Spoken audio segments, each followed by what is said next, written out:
name is Sava Sabani, and I'm a director of UNDP's Istanbul International Sector for Private Sector and Development, which is proud to host the Connecting Business Initiative in collaboration with OCHA. It is my great pleasure to moderate this panel with a rich set of experts and doers from across the world at the vanguard of business action in the context of different kinds of hazards and disasters. Before going to today's topic, let me give you some context. What is the Connecting Business Initiative, and why are we organizing this session today? The Connecting Business is encouraging coordinated and collective private sector action before, during, and after crises. It was launched in the World Humanitarian Summit in 2006 by UNDP, OCHA, and partners, including the Global Compact, to respond to the demand expressed by the private sector in 21 business consultations all over the world, leading to the summit. Last year, CBI member networks, which are private sector networks, responded to 31 disasters in coordination with their governments, the UN, local communities, and others. This year, they're all working on COVID-19 preparedness, response, and recovery. This session is very much aligned with the theme of the summit, which is around recover better, recover stronger, recover together. Al Gore spoke yesterday very inspiringly about the need for the recovery to get to a pattern of development and sustainable progress that is different from the ones we've seen before. And this requires collaboration between all actors. Of course, we know there's a bit of uncertainty in terms of what the scenarios are for recovery. And in this context, I think it's important to get some of you in the trenches to talk about it. We have David Young, who is the managing director and senior partner of the Boston Consulting Group, and who's on the executive committee of the Connecting Business. BCG is one of the founding partners of the Connecting Business. We have Pelin Kitir Öztürk, who's the director for Business of Goal, which is a CBI member network in Turkey, which is hosted by Turkmenfed and TÜSİAD, which are the leading sort of business organizations in Turkey. We have Jackie Mabur, who's the marketing engagement manager at GSMA, Mobile for Humanitarian Innovation Program, and an advisor to the CBI member network in Kenya. And last but not least, Jeffrey Beckles, who is the chief executive officer of the Bahama Chamber of Commerce and Employers Confederation. Today's an interactive discussion. If you have any questions, please submit them in the chat box. I already see that Guilherme Luz, who's on the board of PDRF in the Philippines, actually made a need for connection around PPE. We'll talk. So I will start with Dave. You really have a tool de force of understanding what is happening across the world as it relates to this COVID response. Can you tell us what are some of the lessons that are starting to emerge that networks and others can learn from? Yeah, certainly. Good day, everyone. It's a privilege to be with you all as all of us are working diligently to both deal with our phase of flattening the curve and fighting through the pandemic and the economic stabilization, and hopefully to a new and stronger future as we work together through this. This is really an unprecedented opportunity for business to make a difference. In every geography, right, companies are facing the challenges of COVID-19, the resulting economic shocks, and a mix of social mobilizations, everything from racial justice to inclusion of marginalized populations, and certainly economic equality. And on top of all of this, there is the usual combination of droughts and cyclones and earthquakes and wildfires and locusts and hurricanes that further stretch national capacities. And the clock on the 2030 SDG agenda continues to tick. And so during these sessions, we've heard our UN leaders and others from the private sector talk about the importance of working through this together, and that it can't be done without the engagement of business, of investors, of the private sector. So business is therefore absolutely essential partner to government and communities in meeting these needs. And not just through philanthropy, right, which is always appreciated, but more so through their business models, through products and services, ecosystems, innovation, and capability. And not just by acting as individual companies alone, but acting together in collective action. And I think in each of our geographies, you've seen companies doing things, rallying, coming together for PPE, to improve supply chains, to backstop social safety nets, to do everything from feeding to building respirators, and repurposing what they've done as companies to what's needed in society. In fact, that's one of the reasons the WEF offered sort of a guiding stakeholder principles to business as leaders during the pandemic recovery. And that fourth principle actually says to governments and society, our principle is to offer full support. We stand ready and will continue to complement public action with resources, capabilities, and know-how. So at the highest levels, I think businesses are realizing there's this opportunity. It's a moment of truth to show the capability of companies and capital to help us meet the needs right now in what is perhaps an unprecedented challenge. And these roles that the private sector can play and companies are playing around the world can really be thought of as meeting the needs of stakeholders. And that's using the assets for everything from PPP to logistics to accelerating supply chains, or as telcos.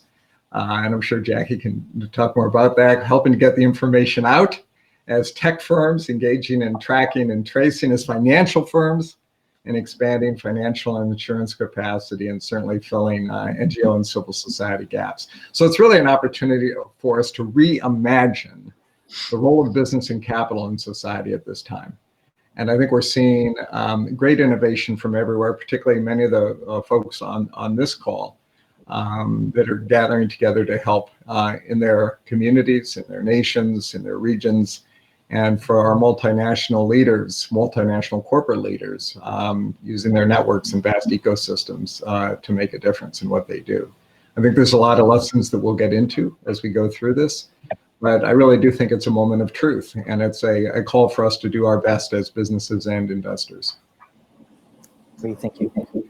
So we have here a very rich set of different country perspectives, global GSMA, but of course based out of Kenya, so you see the sort of digital ecosystem, and then you have Turkey as a middle income country with its own set of assets and capabilities, and the Bahamas as it sits. I'll start with Turkey. Helen, from your perspective in Turkey and from the business community, what have you seen in terms of the impact, and what have you seen in terms of what you have been doing as in terms of the recovery, and also working with your various state of SME and also big company stakeholders? Yes, thank you very much, Sabah. I mean, the concept of resilience has never been this important. When we have first established Business for Goals, and the aim is to bring private sector interventions into the sustainable development agenda to build the bridge. And when we were discussing about our priorities, it's not only the 17 goals altogether, but we have selected a couple to first initiate our work, and resilience was one of them. And we didn't know at that moment that these type of disasters, I mean, the various types of disasters are going to happen this soon. We were called unprepared, basically, but I mean, at least having resilience as one of our main topics has brought us a lot of opportunities in providing support and knowledge in this area. I mean, Business for Goals platform was working basically mainly on the earthquake risk in Turkey, and that we have witnessed 2 minor earthquakes, and then of course the climate change agenda is our priority as a long-term commitment to bring private sector's ambition and contribution more active in this arena. But when COVID hit the world, we have been watching, we have been preparing ourselves, what to do in Turkey, and we have immediately mobilized ourselves and set up a coordination mechanism among ourselves as business associations and together with UNDP under the platform. We have done like situation reports first to understand and analyze, but but this is a fast evolving crisis, and preparing situation reports didn't help us.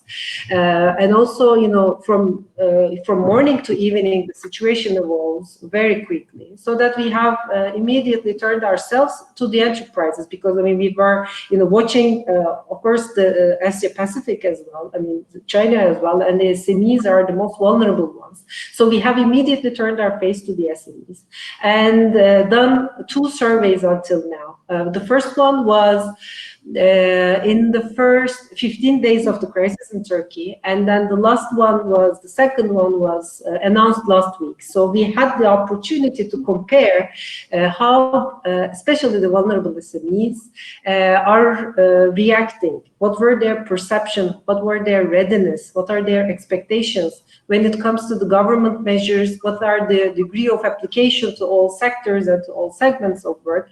So that we could analyze. I can give more details about that maybe in the next questions or so. But when it comes to recovery processes, as in your question, we have come up with 2 pillars. The first, the SMEs, as I mentioned, the vulnerable ones, almost more than 60% of the SMEs are heavily impacted in Turkey, and especially in the remote regions. But what about the large companies, which are also part of our survey? They had been less impacted. But there are also some findings, especially when it comes to the value chains, when it comes to the supply chains. So the risk perceptions of the supply chains are evident, and we have provided all those informations to the large companies to make them prepared, because they also have a say in this. So this is not only a crisis for a government itself to handle, but it's what we say always, it's a shared responsibility, both with the government, but also with the private sector, with the associations, individuals as we are. So we're providing those informations during the recovery process, how large companies, how business associations can help, especially the vulnerable SMEs. Thank you very much. Jeffrey, the SIDS have been at the forefront of impact in terms of natural disasters. And now we're dealing in a world of multiple hazards, multiple impacts. Tell us what it feels to be in a country. We saw each other in February in Geneva with the Other Business Network. You had just gone through the hurricane, and now what you're dealing. Tell us, what are the things that you're dealing with, and how you're thinking about in this situation in terms of your trajectory. Well, good day, and thank you, Saba. Yeah, it almost feels like a strange vortex, and you're right. We were talking about the recovery effort in February, and truth be told, we've now started our new hurricane season. We've already had our 3rd named storm, and we're only less than a week and a half in the hurricane season. So to be in that kind of a vortex and now dealing with the pandemic, what it has really caused us to do is to refocus our efforts on where our resources lie, particularly in the private sector, and where we've been really taught to compete rather than collaborate. We're finding ourselves really stopping for the moment and assessing where do our resources lie, and in terms of experience and intelligence and data collection, and how can we take those resources and refocus so that we can really put together a single plan, a flexible one, because the reality of it is, it's not just whether your company succeeds or is able to get back on its feet, it is whether or not we collectively can do so, and how do we do so in the safest, most efficient way. What that has driven us to do is to focus on the most vulnerable, which is about all the SMEs right now. And in our country and in our region, 70% of our entire GDP is made up of SME contributions. Collectively, they hire and employ more people, and by extension, they contribute significantly to our tax structure. So it would only make sense for us to focus on how do we get them back up to work. And so the first response for us was to look at individually employed businesses where it's a single proprietorship, and that makes up about 30% of all of our companies. And then we went to the next level, people who employ 10, 15, 20, 25 people. How do we get them started? And what that led us to do was really take advantage of our Caribbean Chambers of Commerce network, which was launched in April of 2019. We really didn't appreciate the launch of that network until now, because we have now 23 Caribbean chambers of commerce and alliances exchanging ideas and exchanging data and talking about what's working in our environments, because we have similar environments, and that's really been part of why we've been successful. We're actually opening our borders in about 2 weeks after having 110 cases after 12 weeks. And so we've been able to refocus our energies on really understanding where our resources lie and how do we use them to get us back on our feet and moving again. I like the theme going from competition to cooperation, or actually really non-rival systems where you actually build these sort of networks. So I come to Jackie. I mean, from GSMA, everyone's really seeing the work of your sector and industry to be at the tip sphere of this new low-touch economy. A lot of the business model pivots rely on basically your industry as an enabler. Tell us, what are the things that you've been working on, and also in terms of industry collaboration at a sectoral level, but also how do we ensure that the digital divide doesn't extend now as we look at essential services like health and education need to be delivered digitally? Thank you, Saba. And you're right, technology in most instances is never the goal. It's always the enabler to where you want to go. And so looking at interesting collaborations, and I'm going to start with this example because many times people think that new technology, big buzzwords are what you need, but many times it's always using existing technology in a way that helps you get to the end. A good example from Kenya would be the agricultural value chain, getting fresh food from the farm to the household. So before we had Twiga Foods, which is an excellent company, and their expertise lies in facilitating delivery of fresh food from the market, from the farmer into the market. And that's where the expertise ended, right to the market. But under these lockdown situations, with the markets, the supermarkets, having short operational hours, how do you then get the food from the market to the homes? Then they come in and have a partnership with Jumia Foods, whose expertise is getting food from the warehouse to the domestic home. So now with these two people together, with these two organizations together, you can then get fresh food directly from the farm into the houses, into the domestic homes, but using existing platforms, not brand new, shiny technology. Another good example, and of course, going into where the opportunities for business lie, technology-wise, it's always where the need is most pressed. Right. And as we can see, education, edtech is a really big buzzword right now. Why? Because millions of children are out of school. I think about 153 countries have majority of their children out of the physical structure of schools. And so you have now the Global Education Coalition, which is UN agencies, civil societies, media, and technology companies working together to see how do we then address delivering quality e-learning practices, but also looking at the protection that comes into having so many children online at the same time. And so that is a really good example of looking at that. And also, as you mentioned, technology can sometimes increase the gap between groups. You can exacerbate those inequalities. And so how do we make sure that as we design and roll out technology solutions, and how do we make sure that newly deployed digital solutions don't expand the inequalities, looking at, for example, persons with disability. A good example is, I think, Grameenphone in Bangladesh have this helpline, which they now added sign language interpreters to ensure that people who cannot, people that require sign language can also get access to service. And they act as a service brokerage, and they give it as a service to, let's say, banks or hospitals in order to reach, special need patients. So it is always great to look at technology, but also always consider who is the person that will be least disadvantaged if I roll out this solution, and then how do I design to accommodate that kind of person.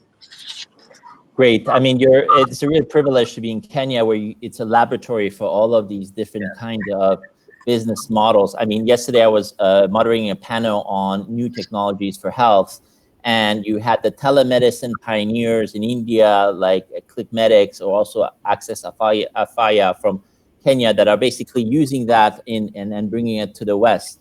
The other interesting example that we actually looking to replicate at UNDP in Ethiopia is Safe Hands model, where you had a coalition of basically different players in the FSMG, in the ethanol production, that have come together, then have made a commitment at cost to produce hand sanitizers, and they reimagined the value chain. So in this context, I will go back to David Young. There's a well-known Secretary of Defense who talked about known knowns, known unknowns, and unknown unknowns. known unknowns. In kind of context, I mean, we're living in a world that if you're sitting as a CEO or as a government official in the seat, there are three things we have. Let's say as a CEO, three things. Is this theme that Jeffrey and others have talked about, which is really about a cooperative, non-rivalrous economic system, where actually people start thinking about not a zero-sum game, but really building that social capital between businesses. How do you think about that? Secondly, from a situational awareness perspective that Pelin and Jackie talked about, when you're sitting there, how do you make decisions? How do you think about decision making? I've heard of things like sense making or things from the military about situational awareness. What are your thoughts in terms of what a CEO in the driver's seat should think about, and what the person, he or she, think about, and how to work with other fellow leaders in your context? Yeah. So, this is perhaps one of those extraordinary periods we will look back on and say, our innovation as institutions and companies, just really accelerated, because you have to, right? You absolutely have to, with all the forces that are impacting companies today. We try to keep it pretty straightforward and say, if you are a corporate leader today, there should be three things on your mind. One of those is very much how you're going to support stakeholders and society, because these actions are going to be remembered for the long term. So that's really caring for the employees, supporting customers and suppliers in resilience and recovery, and then being part of the response, rethinking creatively, not competitively, about how value chains can intersect in order to produce new goods and new services. It's I like the word Jackie used about business opportunities, because we are actually encouraging people to take a look at how these new needs represent new opportunities for growth. Normally business, when it sees a need, immediately thinks business, right? New opportunities. We have this strange situation in the world where companies and economies struggle for the same levels of growth, and yet our needs keep going up and up and up. And normally that should say to you, if the needs increase, so should our opportunities as businesses. But it requires reimagining the way we do businesses. And that can be done through this lens of looking at stakeholders and societies, and thinking, we talk about 6 dimensions for societal impact that we encourage companies to be mindful of. Certainly economic vitality, certainly environmental sustainability, but also lifetime well-being, health, but much more than that, actualization, joy, dignity, mobility, these things. We talk about ethical capacity and strengthening that within the fabric of society, societal enablement and access and inclusion. And to hold each of those things up as a company at this time and say, what am I doing with my corporation? What am I doing with my investment in order to take the substance of my business and help meet each of these needs? Because in that is innovation. And then the second big block is recognizing this is an opportunity to build back better. Right. So as we've needed to pull down activity, as we've needed to reimagine activity, we also are in a position to, as Pelin was saying, to look for resilience. And so as you sort of rethink the strategy, the portfolio, the business models, and you add this societal impact lens to it, then how is it you can emerge with sort of more ambition as a business, more profitable, more resilient, more sustainable. When you think about your supply chain, how do you build in resilience and improve its climate and social impacts? When you're reimagining the way you're connecting to customers now, I think, Sava, you described light touch, light touch models. In many ways, this has expanded our opportunity to connect richly with customers that were one-time transactions and now can become new forms of engagement. And you can build in social benefits to that, encouraging responsible consumption, encouraging the right thing when it comes to thinking about recycling and environmental footprints. We've all learned to work differently. Just look at us today, right? And the way we are connected this way, it feels very intimate and close. We're all over the place, right? Retaining new ways of working that can revolutionize our ability to reach workers, to involve different talents, to enhance diversity and inclusion in what we do. And then growing these cross-sector partnerships, which is something I hope we don't lose. And as CEOs today, you sort of grew up with a this is the box of my business. This is how I think about my business. Rather than this is the network, this is the ecosystem in which my business can plug into. Maybe I don't have the right boundaries of my business. Maybe in fact my business is bigger. Maybe I'm connecting differently than I was before. I mean, what an extraordinary thing. So this whole thing of innovate and build back better. And then lastly, communicating the value that companies and coalitions, business and investment can create for social good. I mean, it's not like corporate capitalism has been held up, is absolutely the fairest and best model on the planet because of our ability to engage effectively with stakeholders. But now we're in a position to do that. And so communicating how the actions, how we're living our purpose as companies and investors authentically at a time of great need allows us to strengthen brands, to improve and enhance the license to operate. In fact, the responsibility to operate in society, and then to reorientate our approach with investors. Investors reward companies that are looking forward and doing good and expanding their horizon of business opportunities. So those three big things: supporting stakeholders, building back better, and communicating and capturing value is what I would encourage everybody to do. So we have a common sector that both Turkey and Bahamas have to deal, which is this tourism sector. Just right now, opening it up. Last night, I had to give a virtual presentation to the largest Chinese tourism association. I really had to think about it, what to say to them. So in that context, I'll be very interested to hear. I mean, we saw the impact, Helen, from our survey that said 80% down on the coast. Jeffrey probably is the same. I'll start with Jeffrey. How are you thinking about reopening your tourism industry, and what does it mean in terms of the collaborative sort of ways you're dealing with that? And then we can go to Pelling. Well, we've gone from a record-setting trend in 2019 heading into 2020, where we were literally going to set some amazing records in our 80-year tourism history to zero. Okay, I mean, literally gone from, you're talking about going from 0 to 60, we went from 60 to 0, right? And so what has happened now is the first step was to ensure that we can keep our people safe.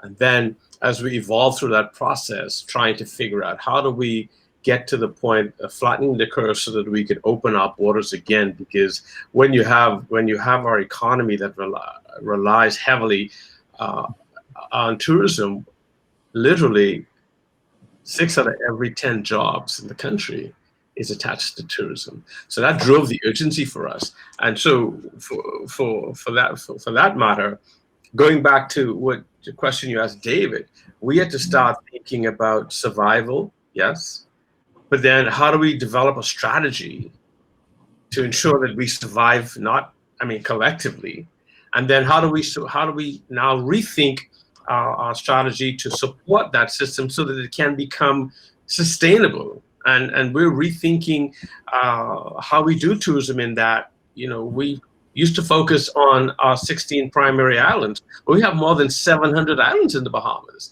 And so now small businesses, medium-sized businesses are now looking at ways, how can we play a greater role in that? Because part of the sustainability conversation as we rethink tourism has to involve innovations, not innovations for the big guys, but innovations as how do we include smaller people, smaller businesses on some of the smaller islands, because it may only take 40 rooms to make your island successful all year long, but you have a unique product that you can develop.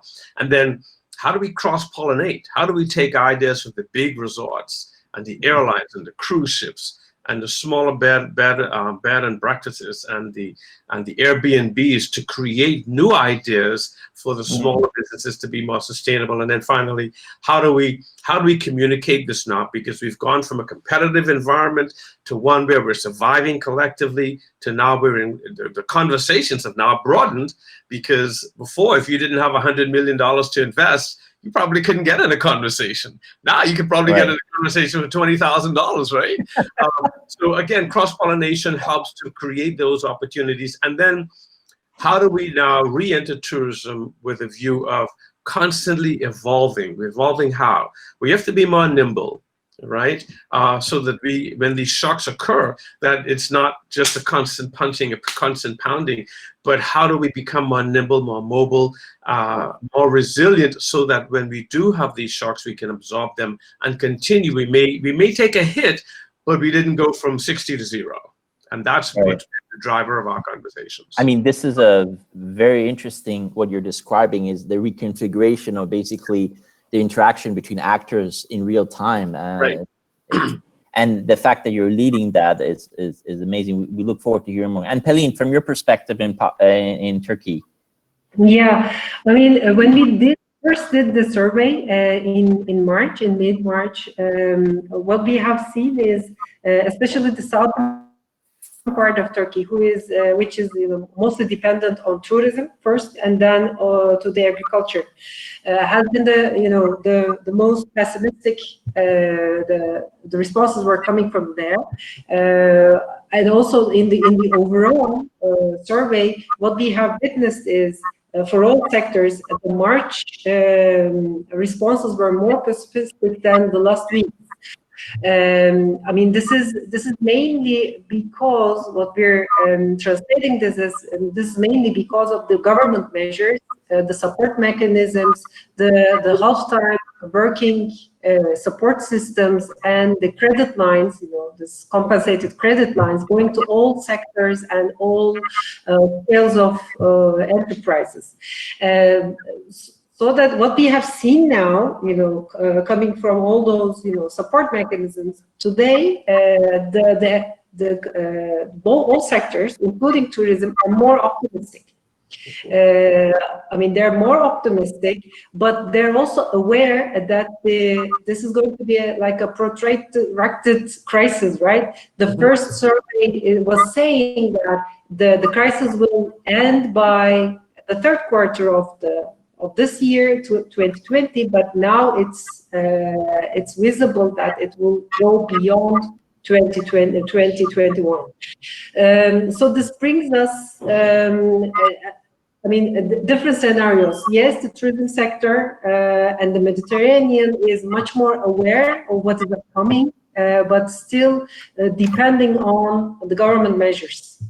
And these, both the tourism and also the agriculture, they're all labor-intensive sectors. So this employment rates are also heavily dependent on their survival and their continuity.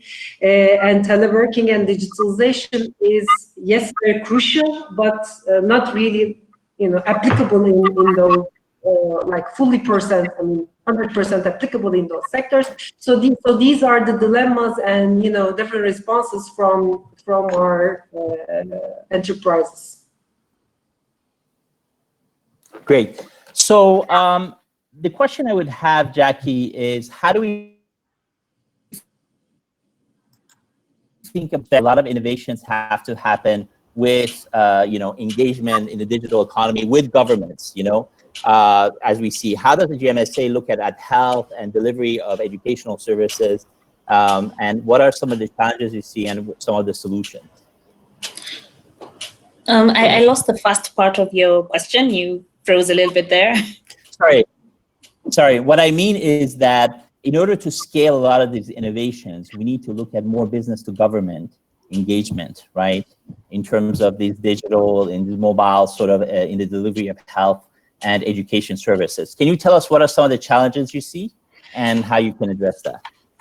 Oh, I mean, absolutely. So health, education, these are all typically public service, which means they reach millions and millions of people at the same time. And so there are two parts to this. Number one is creating an environment where innovation is possible in the market, which means tax regimes or regulatory regimes that allow for this to happen. And in many cases, in my opinion, the regulation should always follow the innovation and never the other way around. And then, of course, the other thing is these are really massive areas of service provision, and they will not work if there is no collective action, and collective action from business side and also from government side.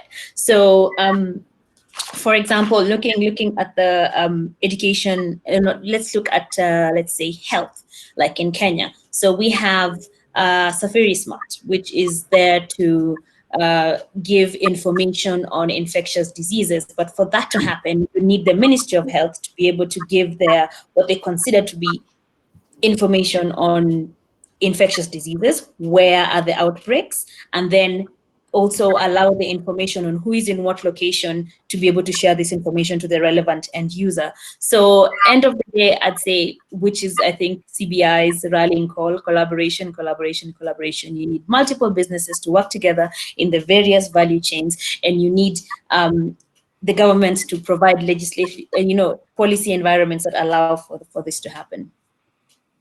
Great, thank you. I think the other question I would have is, we see a lot of money coming in from multilateral development banks, from different governments, fiscal support. Often it's in the context of loan. In more developed countries, it's in the context of grants.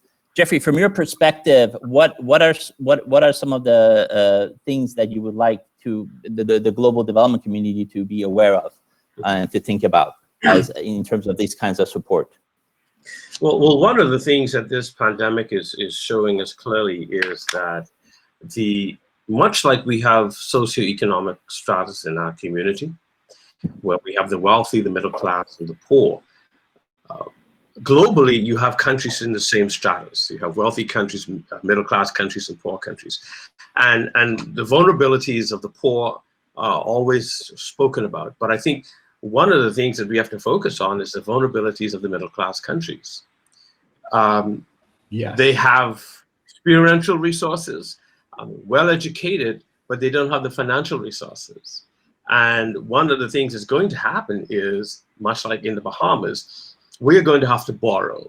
Just like how the middle class borrows and pays taxes in our various communities, middle class countries like the Bahamas and others will have to borrow, but they're going to have to borrow at a great cost. And I think we have to work on ways to ensuring that the wealthier countries take into consideration the cost of money, the cost of lending. Because on one hand, in the business community, if we're going to talk about putting strategies together to go from competition to more collaboration to ensure that more people survive, and I get it. There are some who by attrition are not going to survive. I get that. But then we can't be having this conversation at the corporate level and not have this in the global level, particularly between the wealthy countries and the middle class countries. So I think if there's one thing I would like to see us do is to spend some time examining the interaction between those wealthy countries and the middle class countries so that we can have a stronger working relationship that yields survivability and sustainability rather than long-term debt being so high and so burdensome on middle-class countries that we can't even grow. Right. And Pauline, from your perspective? Yeah, I definitely agree with Jeffrey. I mean, this is a very good point, and I just want to add up on that. I mean, so considering that the middle-income countries or the least developed ones, I mean, having these additional resources to recover from the crisis. What we're also seeing is that the human rights perspective is also at the forefront of this recovery process. Of course, I mean, the businesses are the backbones in terms of supporting the livelihoods, because economic stability, I mean, if you don't have this economic stability, then it's not easy to support everyone, like leaving no one behind, what we all say. And this human rights perspective is at the forefront. What we're doing now in Turkey is collaborating with Global Compact Turkey Network. This is also a good opportunity to mention, to establish a human rights assessment for starting with large companies, of course, but then disseminating to, translating into a Turkish context, so that all SMEs who are receiving government support or either types of support are also considerate of the human rights perspective of their businesses, of their employees, like a decent working environment. Great. And Jackie, from your perspective, I mean, any thoughts in terms of, in the context of, Kenya or others, as you see?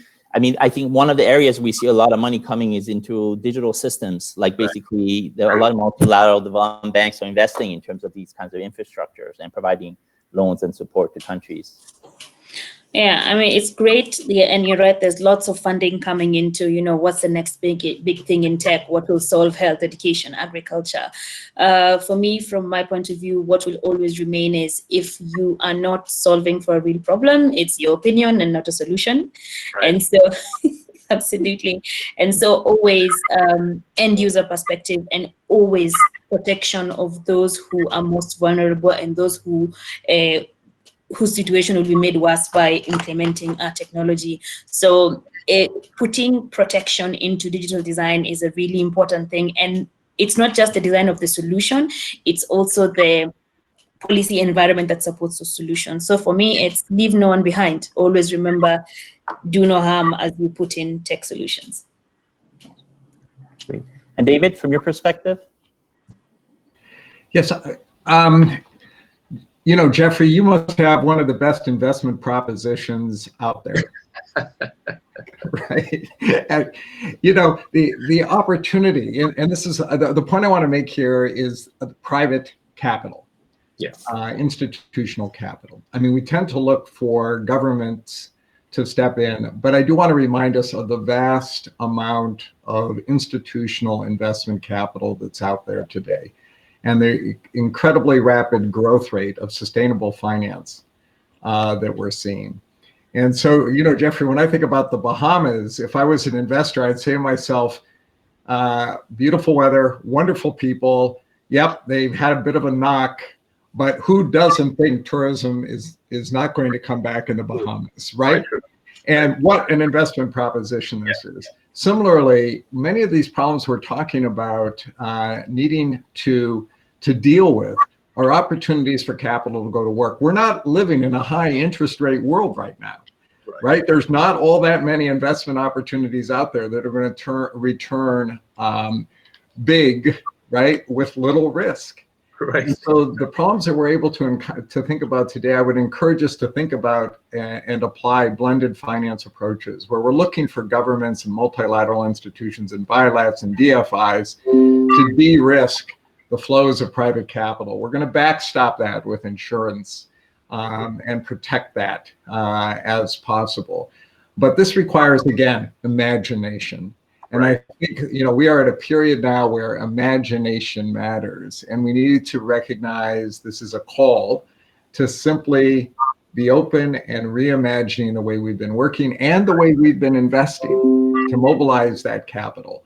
The more we can encourage private capital to come into these opportunities today, the more the government capital is available to meet the most urgent needs. Governments have already announced 4 times the amount of stimulus that was put into the global financial crisis, already 4 times, and we're not anywhere near done. True. So when you think about the fiscal space that's out there, we need private capital, to step up and participate in new models of sustainability and growth.